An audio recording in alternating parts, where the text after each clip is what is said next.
So I remember, I think this was 2001 or 2002. I'm old, and it was the first time I was buying a house. I was looking at homes, and I made a bunch of mistakes.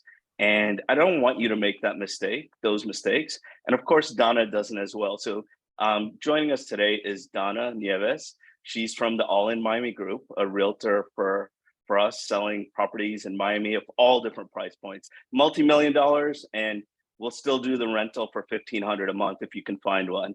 So how are you doing, Donna? I'm doing good. How are you? Thanks for having me. Oh, you're welcome. Well, I guess you're having me, but I just Yeah. wanted to introduce you. Thanks for talking with me. So what we're going to discuss today is it's going to be conversational, and if you hear notifications, things going off in the background, that's probably me or Donna, and It's it's because I don't okay. know how to turn them off. Sorry. And I probably don't know how to turn them off too. So what we're going to get into is buying a home, your first time you're buying a home. And this could be people that are living at home with their parents or at a dorm or whatever, and have done enough where they were able to save enough money where they're like, let's do this. And it doesn't matter what age you are. When I got my first home, it's sort of embarrassing to admit, I was like 31 or 32. They're all different age groups that do this. So Donna, if someone is thinking about a home, when do you think that first happens? When do you think someone is first thinking about moving? I think someone is first thinking about moving once they have a really stable job and a really stable income. Usually like maybe it's been like, or actually now that I think about it, I think people are really starting to think about moving when their rents get raised, which is just happening so much, happening to myself and all of my friends. And it's super frustrating, to have to move every year or to have your rent raised every year. It's definitely beneficial to go ahead and buy a home and have that mortgage that stays the same rate for 30 or however many years. Yeah, and I'm glad you brought up that point because, as we see, like Donna and the rest of the team, we receive in the past, it used to be people moving to Miami were just like Northeast, like New York, New Jersey, and that Northeast coast. But now probably 50, 60%, sometimes if our clients are coming from California, or Chicago or other areas. And the reason they're coming here is to save on taxes, or they could work remotely, get paid where they are, and enjoy the beautiful weather and so many other things that Miami has to offer. But with that said, there's such a shortage in inventory because everyone comes here to buy, but Yeah. sometimes they can't buy. And what happens is the rental market, most of you guys don't know, is way hotter than the regular real estate market. So rents are astronomical. In some areas, they've probably gone up double, within a year or two. And what Definitely. what what have you seen with rents, Donna? Yeah, so I mean, I live in Brickell, so I definitely am always looking in the Brickell market all the time. And just myself last year, my rent was 2,800 and they're trying to make it go up to 2,800. Right now, the average in Brickell is anywhere for a one bedroom, 28 to 3,200, which is pretty crazy because during COVID, these same units were going for about 1,900, 1,800. So it's just night and day, and it's really hard because a lot of people are having to leave Miami, having to leave Brickell, and there's just such a shortage of inventory. It's difficult. Yeah, so what would you get for that 2,800 to 3,200 a month rental? So that would be probably 700, 600 square feet in Brickell. If you want to go around Coral Gables or Miami Beach, it's going to be around the same square footage, maybe a little bit more, but that's pretty much what you're getting. That's about the average right now. And so for people that are watching this, because we get a lot of our viewers, and I'm sure you will as well, from outside Miami. So if you Yeah. had to describe Brickell or some of the other areas, first Brickell, and then we could get into the other areas. So that property in Brickell, 700 square feet. Tell me about Brickell, and then tell me a bit about that building besides the square footage. Yeah, so I think the best way to describe Brickell is that it's really a very small, it's a smaller, clean version of Manhattan. It's definitely city living. You're in a really great location. You're surrounded by high rises, There's a lot of remote workers that live in Brickell because you can just walk everywhere. It's such a walkable city. You can go to your grocery store very quick. This is where a lot of the nightlife is as well. A lot of bars, a lot of dinners. So, that's why I say it's like a cleaner, smaller version of Manhattan. Location is great. You're 10 minutes from Miami Beach, 10 minutes from Key Biscayne Beach. You're close to Coconut Grove. It's really just like the center of South Florida, and it's a lot of hardworking younger professionals in this area. And then for the units, it's high rise luxury buildings. The buildings are anywhere from like 2008 till now. There's a lot of new constructions coming up, a lot of very, very high end luxury buildings that are right now en route being built in Brickell. And so those properties that you're talking about, what sort of views do you get? Yeah, so you can either have a water view, you can have a water, city, and greenery view, which is what I have, and I absolutely love it. Or you can have a view of, another building right in front of you. It just depends on, what's available and what your preference is. Okay, so it sounds like to me that a lot of people, I guess, in your age group, maybe a little bit older, between our age groups, I'm in my 50s and you're in your 20s. So in between there, they would probably be living in Brickell and surrounding areas. So if they don't want to rent there, they would probably want to buy, right? Definitely, yes. Okay, so let's do a hypothetical scenario, right? Say I'm in New York or California. I'm thinking about moving to Miami. It's going to be the first home I'm purchasing. I've never bought anything before. What would you say I should first start doing?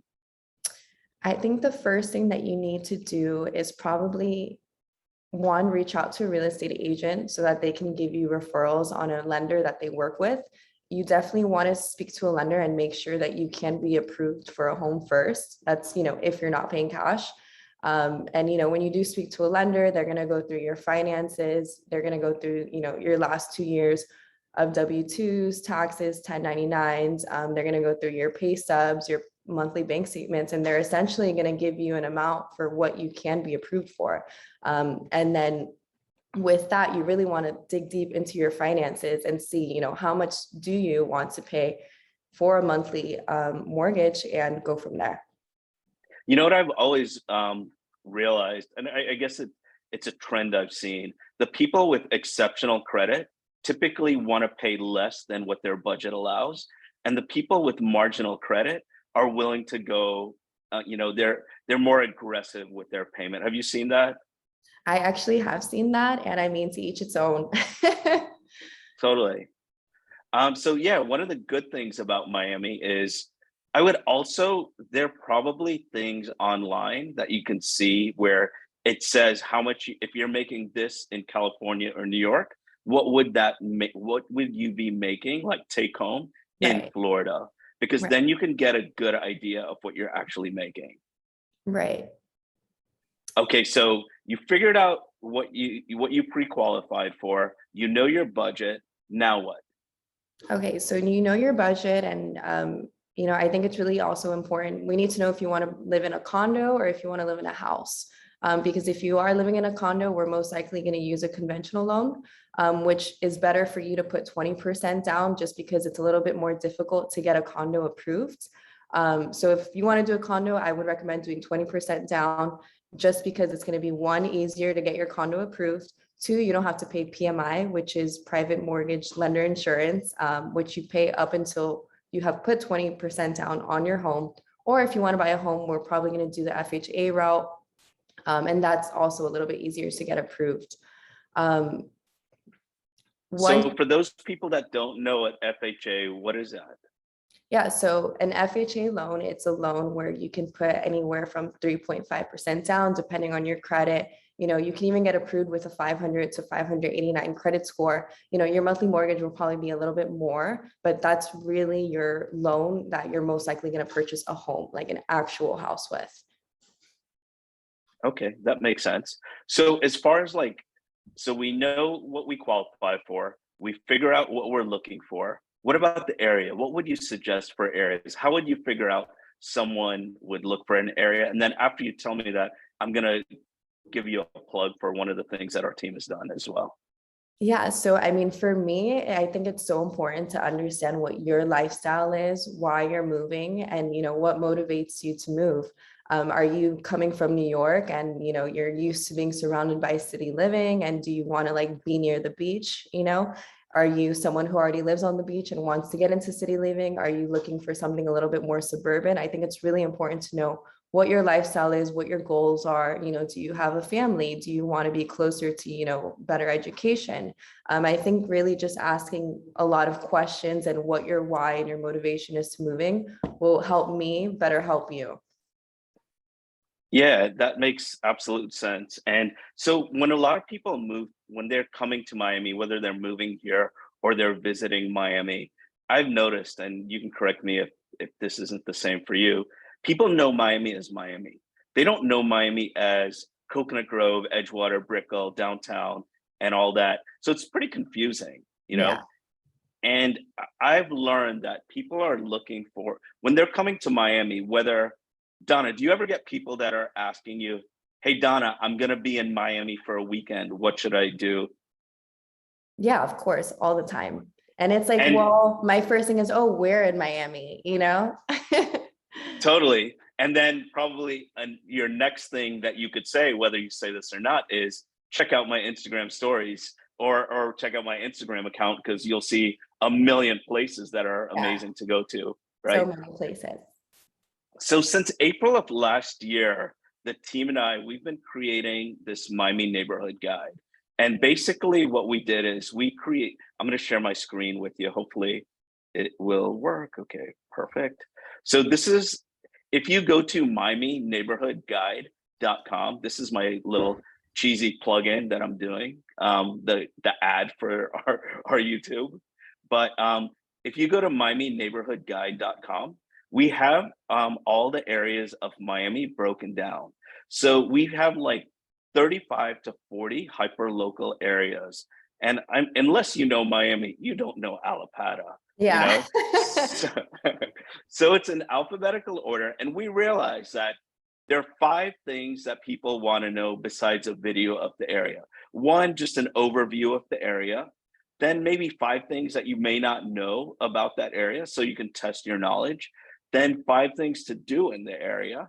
Then maybe 5 places to eat, 5 places to get dessert, and then a neighborhood video. So we have this on multiple areas. It's probably about 80% done. Hialeah, we actually just finished this. We're gonna add all the stuff. And Homestead, Kendall, just everything. We have a ton of stuff on here, and I'm not gonna get you guys dizzy, but there's a ton of stuff. So that could help you with deciding where you wanna move to as well. Okay, so let's pretend you're this person that's moving to Miami from California. And let's say you're 10 years older, right? Because I already know where you want to live now because you already told us where you want to live. But Yeah. say it's 10 years from now. Say you're married, you have a kid. I'm not trying to marry you or give you a kid already, but just say that happened, right? And you're living in California, you're moving to Miami, you and your husband are doing well in life, you have good disposable income, and you're going to move to Miami. Tell me where you would move to and why. So I already have like two or three places in mind. If I have a little bit more disposable income, I probably want to go south of Fifth. Yeah. Obviously, I think it's the best part of Miami Beach. It's a very safe neighborhood. You have amazing schools to choose from, elementary schools for kids, and it's a really good lifestyle. I would also do either Coconut Grove or Coral Gables. Again, Uh, mhm. okay, sorry. I was going to say, like, for those of the people watching this that don't know Coral Gables or Coconut Grove, could you share with us why and what they have? Yeah, so it's a little bit more slower pace than, where I am now. It's suburban, but it's also, I don't know how to explain it. It's also like it's a little bit luxury, but not too like high end, like, condo living luxury. It's like its own little, I don't know, sanctuary. It's a really nice area. It's safe. And again, it has really great schools. Yeah, so like for me to add to that, so to me, when I look at Coconut Grove or Coral Gables, I look at it as a combination of just like a suburban neighborhood and then condo living mixed together, like they had a kid, right? Right. And where you have great walkability, yet if you want to move away and get like into a neighborhood feel where you're walking a dog or jogging or riding a bike, you could do that. And Mhm. then you have all those restaurants as well. Okay, so you're moving to, let's say you're moving to Coral Gables, okay? You move to Coral Gables, and let's say you're buying a single family home, okay? And so tell me, and you have this knowledge of how it is to buy a home, but this is your first time. So you already got pre-approved, you know your budget, you know the area you want to live in, you know what your payments are, your down payment, and everything else. What's next? Yeah, so what's next is home searching. Definitely looking for a realtor. There's so many different ways to find realtors. My favorite way is always by a referral. You know somebody that has closed with somebody, and I think you could trust them a little bit more. But you definitely want to, take who you work with very seriously and speak to multiple agents.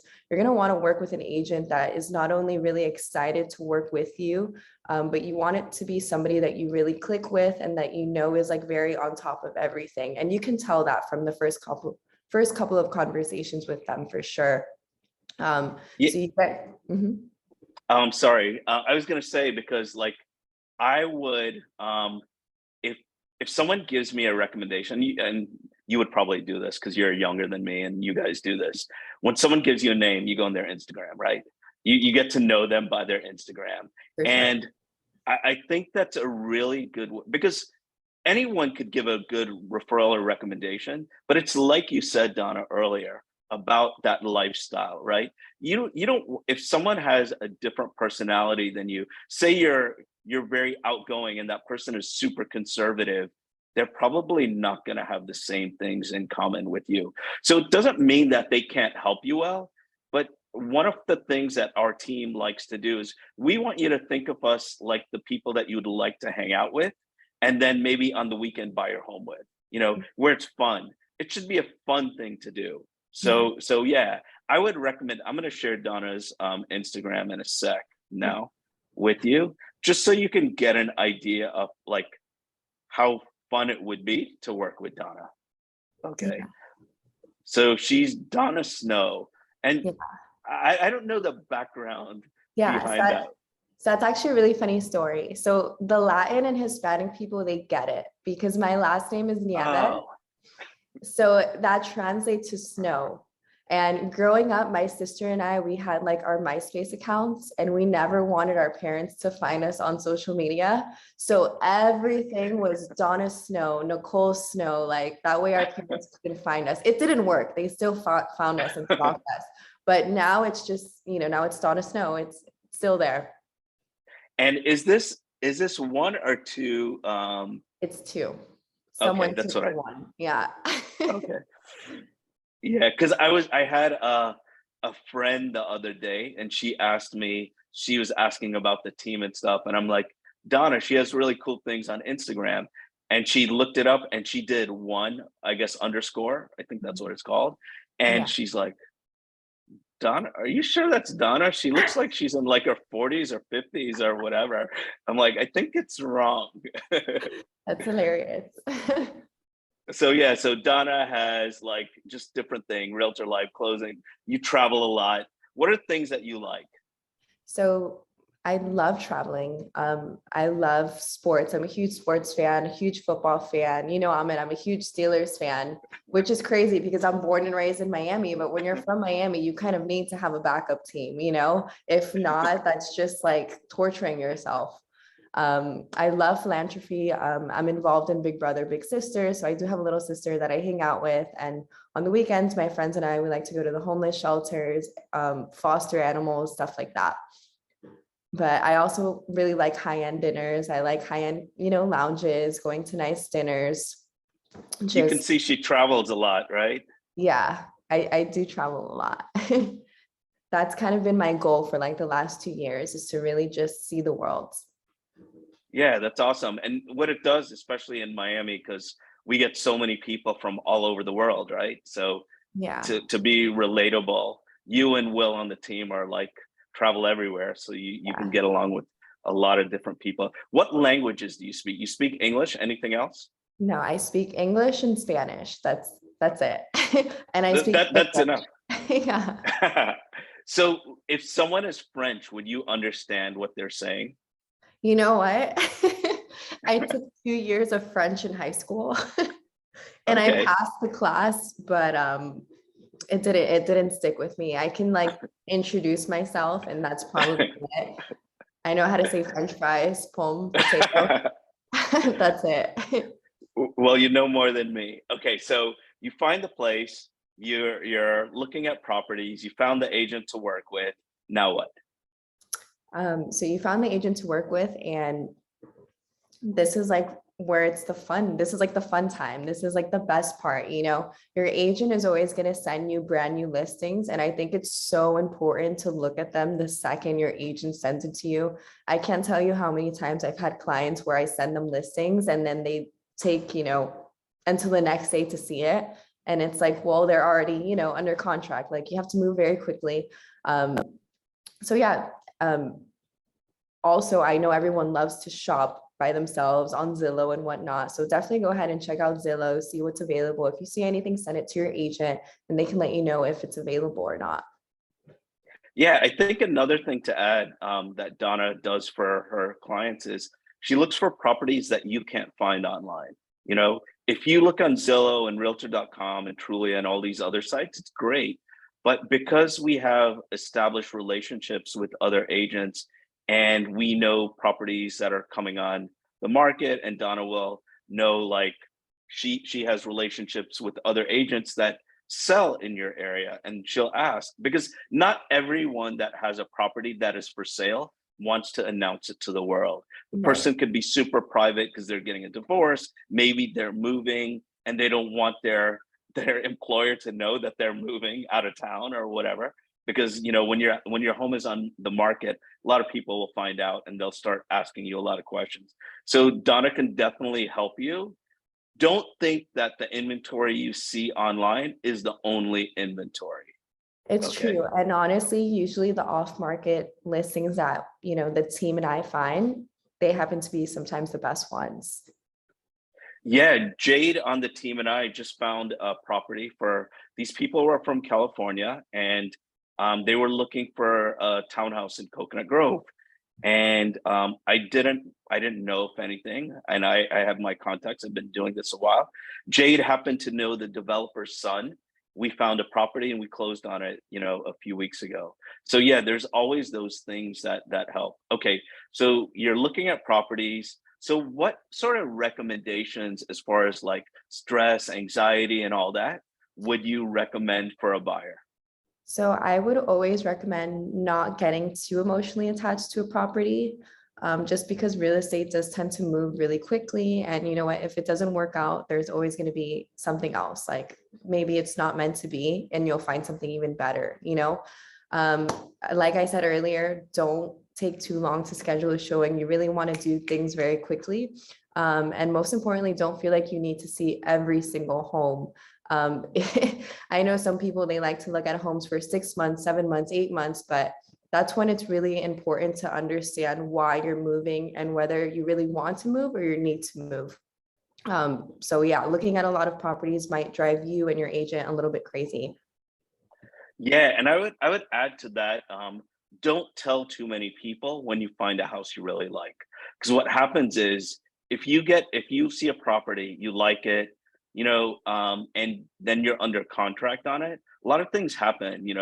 Our job as agents is to alleviate as much stress as possible. But a lot of times, whether the inspections fail or something happens, as many as much as we'd like to think that a lot of people want us to be happy, sadly, people are going through things in their life, and sometimes they aren't excited about us finding a place if they had just lost a place or whatever.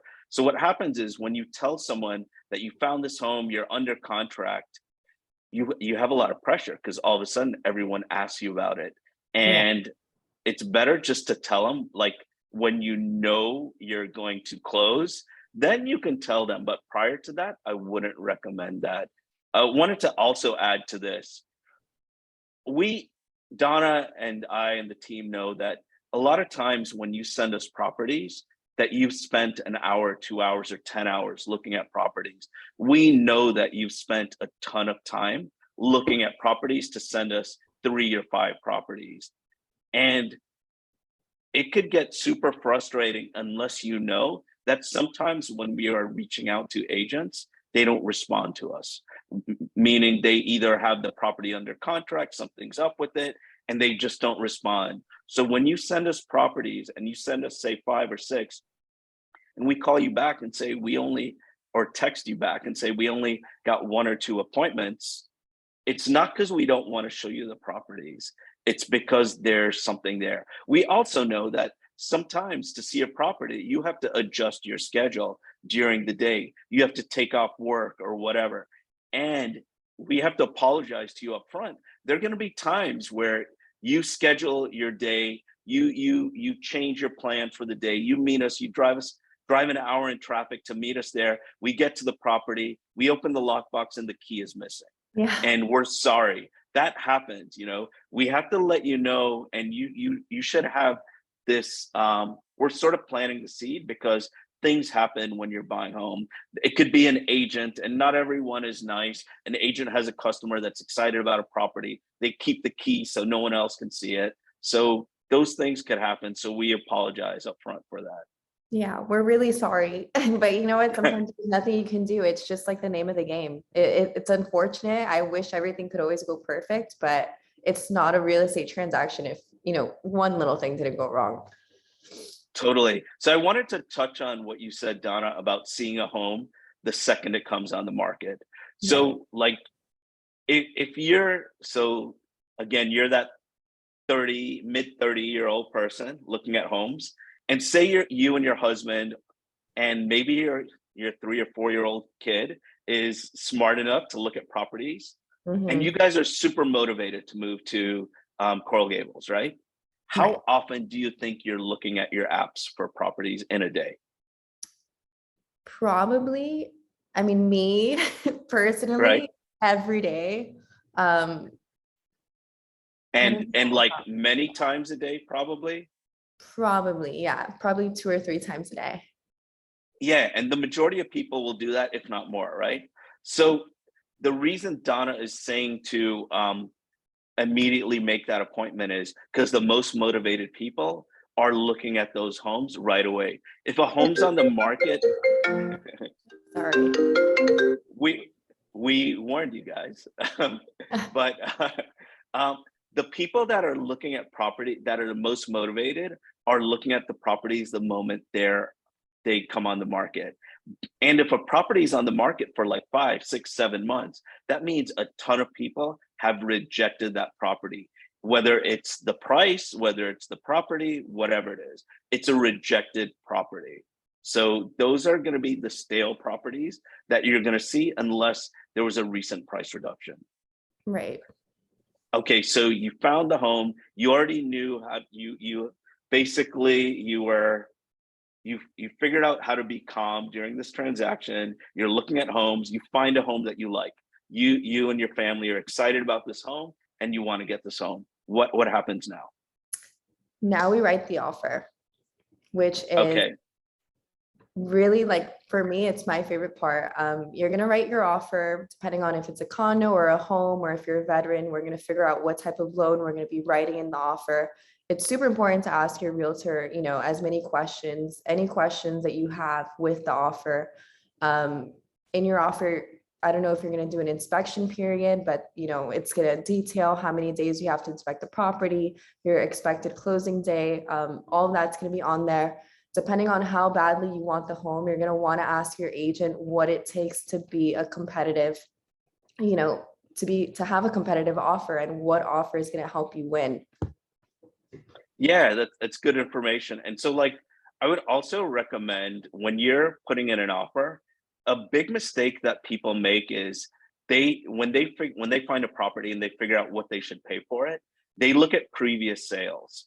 And that's a good idea, but that's not what other people, the people that are competing against you aren't looking at what sold recently. They're looking at, if they don't get this property, what else is there, right? They're looking at the availability. It's sort of like ice after a hurricane.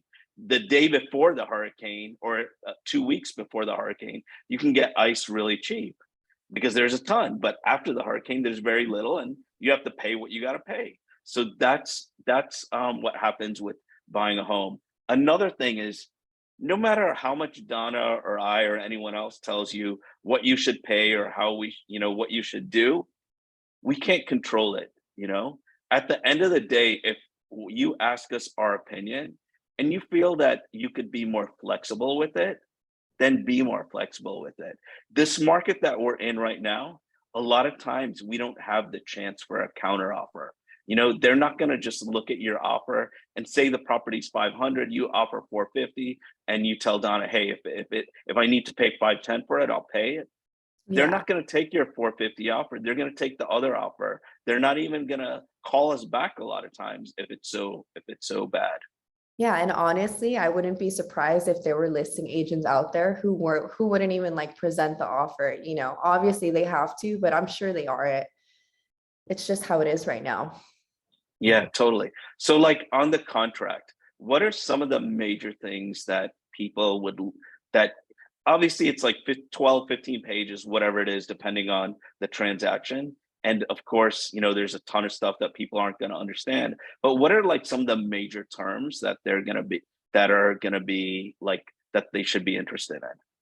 Yeah. Besides the price. So I think going from, top to bottom, I think one of the first things you really want to look at is if you have an inspection period or not.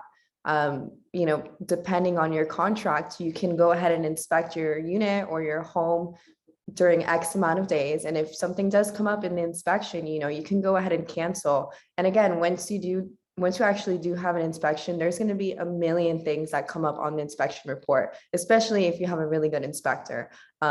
Inspectors, their job is to make you feel like the roof is falling, when most of the times it's just very little minimal things.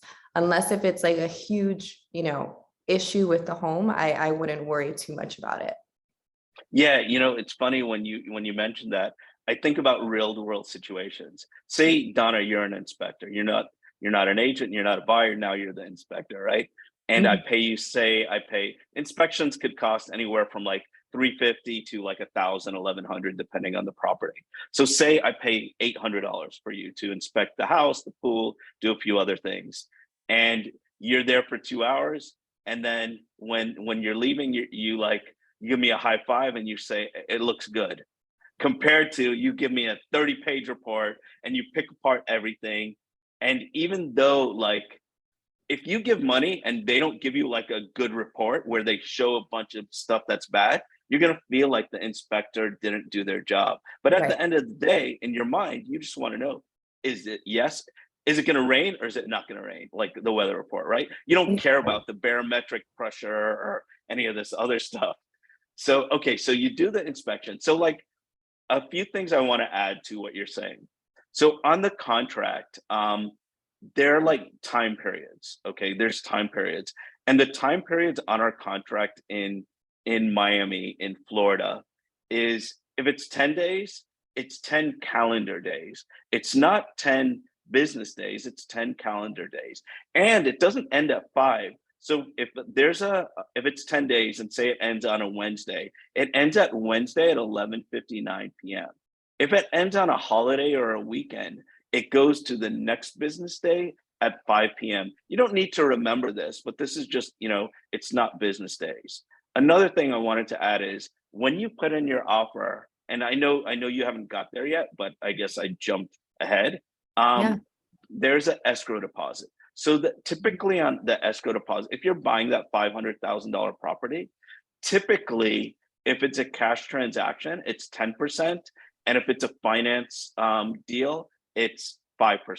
So if it's 500,000, it would be 50,000 for cash or 25,000 for finance.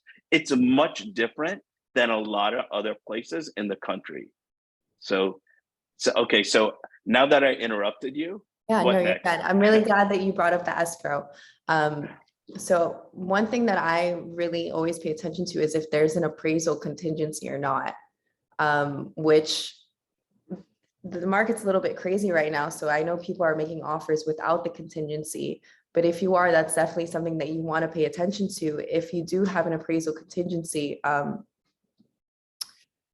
sorry. So let's break that down a bit. I'm going to break that down a bit, and then I'm going to have you add to it. So what Donna's saying as far as the appraisal contingency, so say you're putting 20% down, right? And let's just make the math easy. Say it's $1 million home, you're putting 20% down, so you're borrowing $800,000.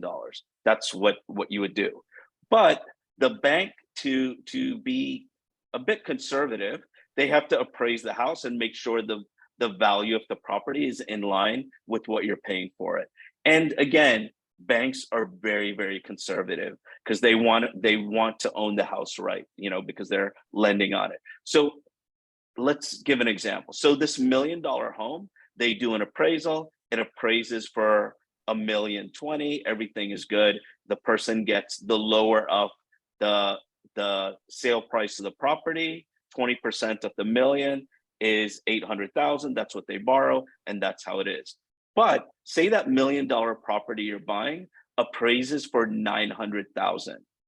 All of a sudden, they're not going to give you $800,000.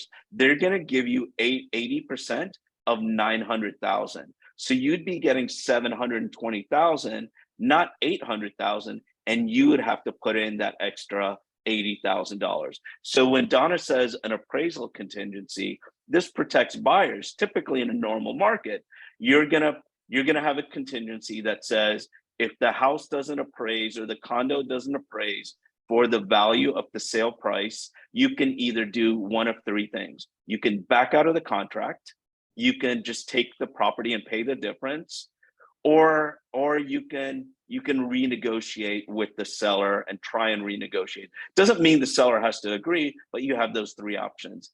In this market, because you hear about it all the time, how limited the inventory and stuff is, a lot of buyers aren't doing these appraisal contingencies, or they're paying over the appraisal contingency. So for example, this person's buying this $1 million property and they have this contingency for appraisal. They could say like they're paying 10% over the appraisal up to the selling price. Okay, so that's the appraisal contingency.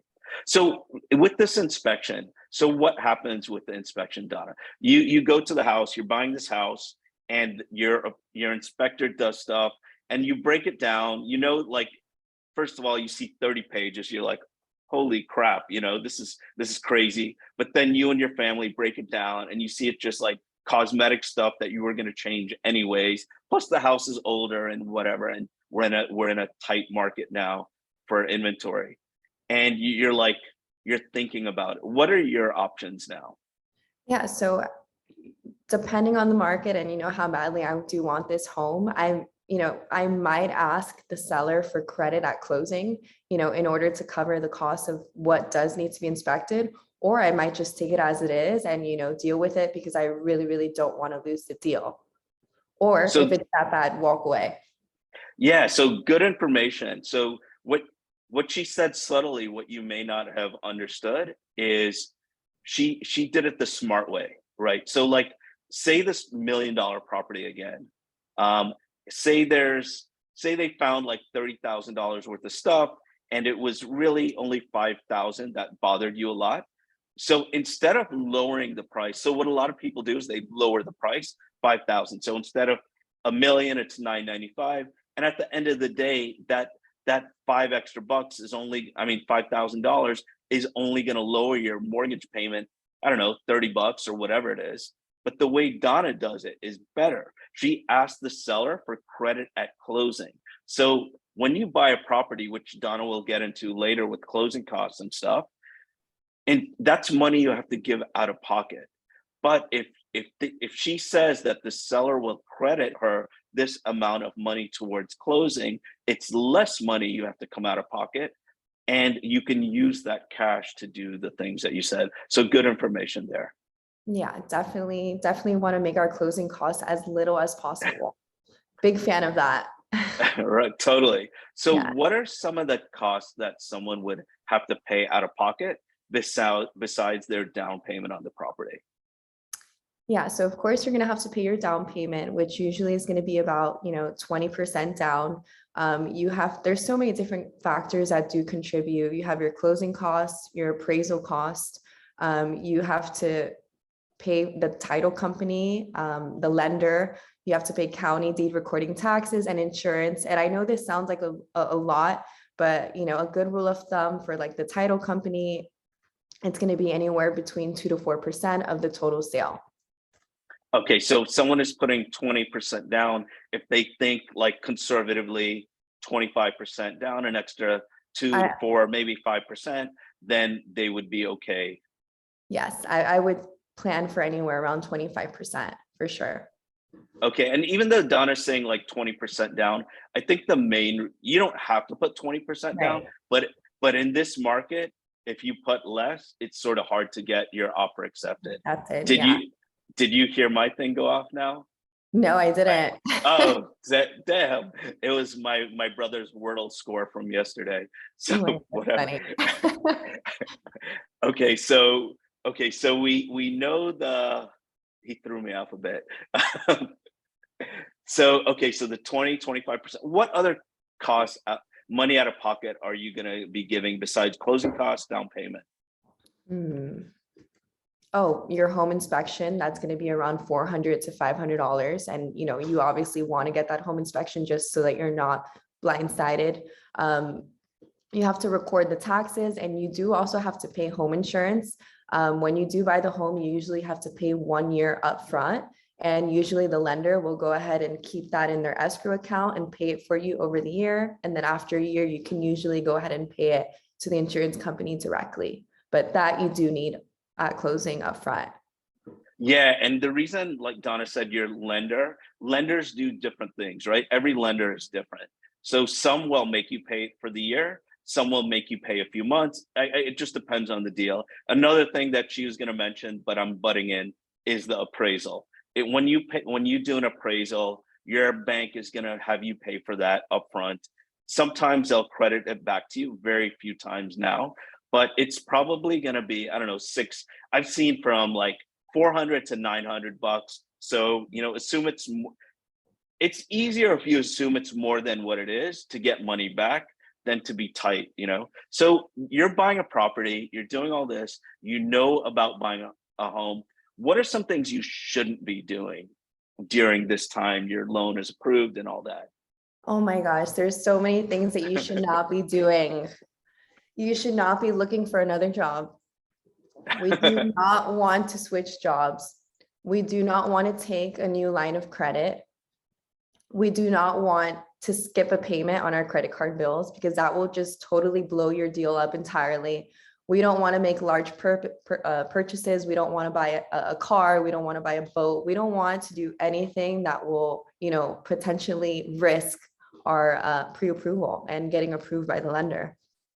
Yeah, I mean, that's great information. And a common thing that people do, and this just kills them, is they shop for furniture, these expensive things, and they're like all set up for the closing. The furniture's coming the next week, and it's going to a house that they don't own. All because they had to get a couch. No, it's not worth it. You want to wait. You really, really want to wait. Any little thing can really throw off the underwriting process. Totally. Yeah. So, okay. So you're in the deal. You've signed the paperwork. You put your escrow deposit. You've done the inspection. You've done the appraisal. If there's an association, you've done the application for the association. I guess that's money out of pocket as well. Right. So after you do that, you're waiting for closing. Now what? How are you mentally? How is a buyer going to feel mentally during this time, and what happens next? So I think mentally, it's just trying to think. Mentally, you're kind of just always a little bit on edge. Like every time your realtor texts you, your heart's gonna like skip a beat because you just don't know what's in that text message. But you really just want to stay calm, and you really have to like really trust the people. You want to trust your lender, you want to trust your realtor to go ahead and make sure that you're having a smooth transaction. During the underwriting process, you're going to get emails and whatnot from the lender asking you for documents, which is normal, and you're going to want to give it to them as soon as possible. But don't freak out. When you originally get pre-approved, your bank stubs, they are going to expire. You're going to have to send them new ones. They might ask you for HR information to make sure and verify your income. Don't freak out. It's just part of the process. You really just want to stay calm and hope for the best. And like we said earlier, don't open up a line of credit. Yeah, so to add on to that is, so a professional person in real estate, during that time, the first sentence or the first thing they say when they speak to you, all is well. I just need to, Yeah. that's it. Because like you said, people are like totally on edge, and if they made the mistake of telling the whole world that they're buying this home and now the deal is getting shaky, they're feeling like almost like they're getting divorced and everyone knows, but they shouldn't know, so also with the on edge thing and expectations, right? A lot of times people get frustrated with lenders because you'll ask the lender, hey, what else do you need? What else do you need? And they'll say nothing, nothing, nothing. And then the day before, when you're super busy, they're like, I need this an hour ago. And the reason, just so you could understand this, you guys, is when you're working with the lender, there are a few different departments that are helping you. The first person that helps you is like the person that's sort of like the salesperson, just trying to get the person to want to get a loan, right? Once they get that person, they'll do like a quick pre-approval, whatever. Then the next person will be like the loan processor. They're going to be doing a bunch of stuff. And then you feel like you gave everything. At the end, you have underwriting. They're going to check, dot the I's, cross the T's, do all that. So expect to get frustrated a bit, expect to have them ask for you all these documents. And another thing is, after the last real estate crash, like in 08, 09, 010, lenders, what they did, banks, they really reduced staff a lot. So now people are doing multiple jobs. So even though your bank may piss you off because they're asking you for something, have a heart, because they're probably doing a ton of stuff. And at the end of the day, it benefits them only if you close, not if you don't close. Yeah, everyone's working in your best interest, that's for sure. But yeah, that last week right before a transaction closes is always going to be the most stressful. You have to take it as it goes. That's it. There's not much you can do. Do you think if the person is local, they're going to do a few drive-bys by that property during the time? Oh yeah. I've had clients already like make offers on home and like wanting to see other homes just in case. And every single time we see another home, we drive by that same home and we kind of just like manifest and like hope that it closes, Yeah, a lot of drive-bys for sure. It's like somewhat, well, whatever. I won't get into like relationship things, but yeah, it's multiple drive-bys. And yeah, it's weird if the actual seller sees you, a bunch of times. No, that's why we go in somebody else's car with the tinted. Right. Because their camera in their house is facing the front of the house and they're seeing that car. Yeah. Okay, so it's the week of the closing, and prior to closing, a couple days before, a day before, what is the buyer gonna do? So, well, they're definitely going to do a final walkthrough of the unit or the home. So you are going to want to go ahead, you and your realtor, you're going to go check out the home, make sure that, the seller has vacated. If they haven't vacated, you're just looking to see what's going on and what state that the home is in. You want to make sure that your refrigerator is still there, your stove is in there. That should also be in your offer, by the way, because I've heard so many horror stories of people going to final walkthrough and the fridge and stove is gone, mirrors are gone, and then the deal is just canceled. So you're going to go through the house, you're going to walk through it, make sure everything is perfect for closing, and then, you're going to be eventually clear to close. Yeah, so like to add what Donna's saying, besides the house, it's also the yard, right? It doesn't have to be in tip-top shape, but if if you put an offer on the house 2 months ago and they haven't cut the lawn in 2 months, they haven't done anything, and it's during the summer and everything is growing really quickly, that's not acceptable. That's like as if they took the washer and dryer, you know. So I'd also recommend you have a real estate attorney during the transaction. They charge about the same as a title company in Miami. And just so you know, the main reason, in case you're like, why would they do that? There's something called title insurance that you have to purchase if you're financing, and if you're paying cash. I've never had anyone not get title insurance. Title insurance basically, if there's ever a situation where the title wasn't transferred to the correct owner and you don't own that property because there was an issue, there's insurance against that. The title companies and the real estate attorneys, if I'm not mistaken, make 70% of the cost of that. So attorneys are willing to do it for less because they profit on that.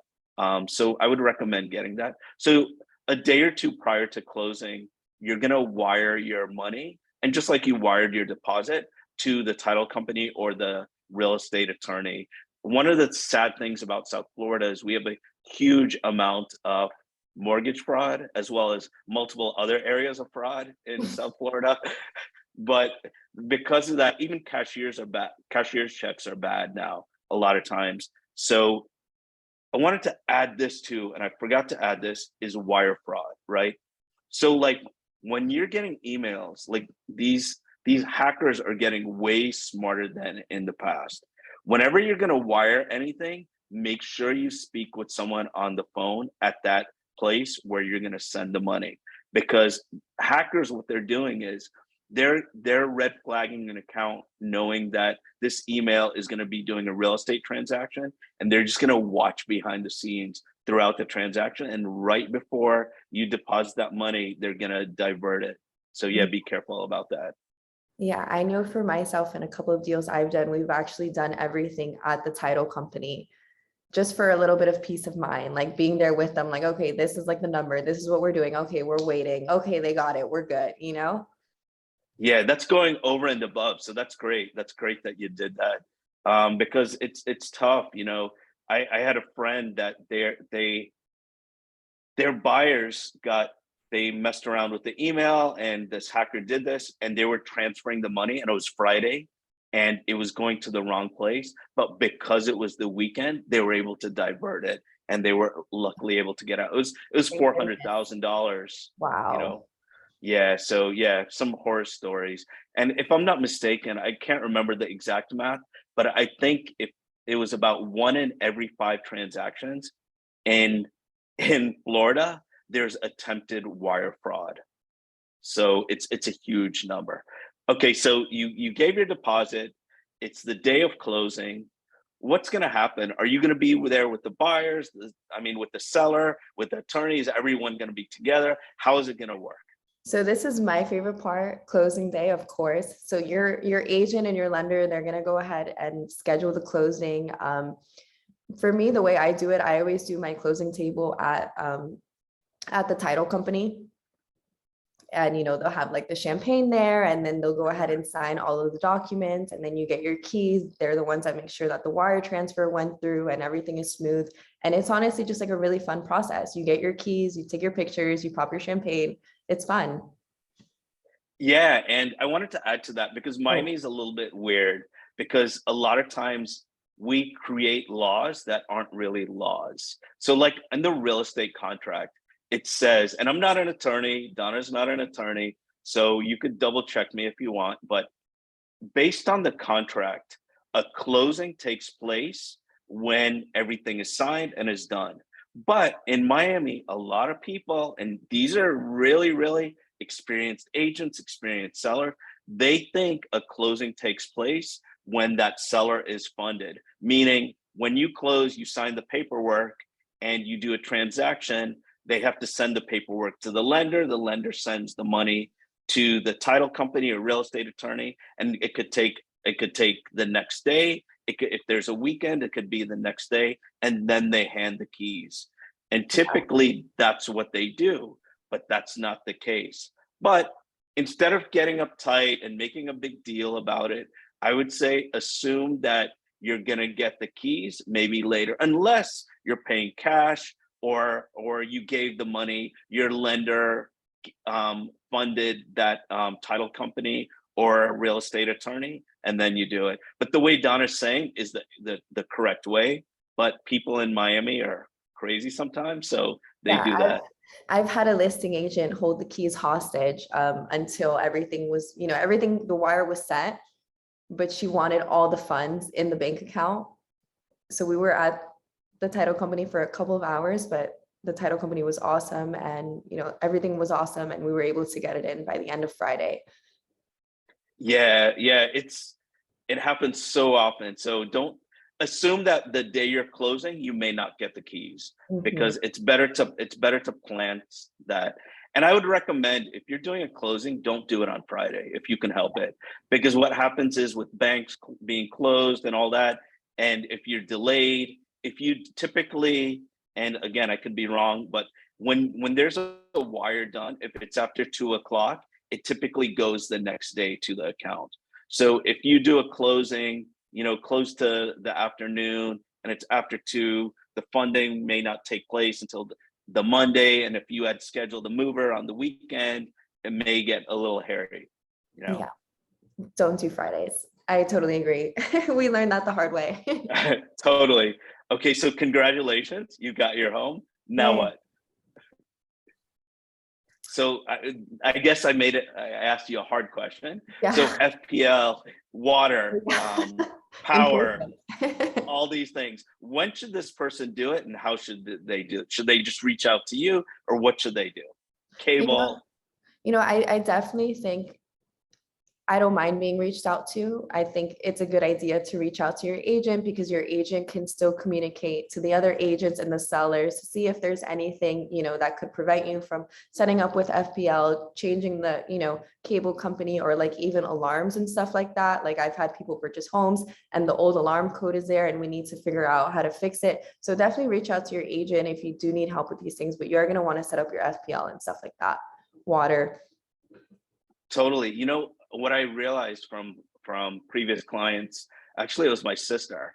When I sold them a place, when I sold her family a house, one of the things that made them feel the most alone in the new home was when they didn't have like internet and TV, because when you're typically used to your routines, right? You're on the phone, or you're and a lot of times in the homes, the internet's not that great with your phones. Right. So I would definitely recommend setting that up as soon as possible, because you'll feel, you'll have your regular habits, and it'll make things a bit easier. And some people work at home, so it'll definitely make it better. And honestly, some cable companies take so long just to make an appointment. You might want to call 2-3 weeks before, especially if it's Xfinity. Totally. And so, like, the last thing I'm going to say, and then Donna can say whatever she wants, is, as agents, just because we sell you your home, it's sort of a weird relationship, right? You're talking to someone every day for like maybe multiple weeks or multiple months, sometimes even more than 1 year. And you're talking so much, and then the person buys. And then I guess our clients don't know like what happens next with the relationship. Is it like, do we talk? Is it over? Or like, so what would you say? How would you answer that? We're friends for life. We're friends for life, but I mean, the relationship definitely does, speed down. We're not talking every single day. Usually I have all my clients on social media, and every time I see them posting in their home, my heart just melts. And I just, I send them the emojis, like, I'm so happy for you. And then they'll be like, thank you so much. Like, I'm so happy in my home. The relationship still maintains. It's just not a working relationship anymore until it needs to be a relationship. Totally. And now what you call Donna for, or you text her, or you DM her for, is, where should I eat? I'm new to Miami. What can I do? Donna is like your white glove service person that can help you with whatever, right? Yes, definitely. Lifestyle, whatever dinners you guys want, clubs, lounges, sporting events. I'm your girl. That's awesome.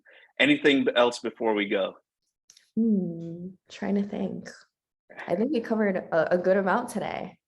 Awesome. So Donna had a YouTube channel in the past. She's going to do a video on this, and Yeah. she can't, I'm sure a lot of you guys can relate to this. Passwords, there was a switch with YouTube to Google, and they made it super difficult to get passwords. So she has a YouTube account, which she'll share with you another time, and she can't post new content on that. So I think this may be her first video on her channel. Yeah, this will be my first video on my new channel. You know what the worst part about that other YouTube channel is? It was my YouTube channel in high school. So I made so many vlogs in high school. And then like 5 or 6 years ago, I was really embarrassed by them.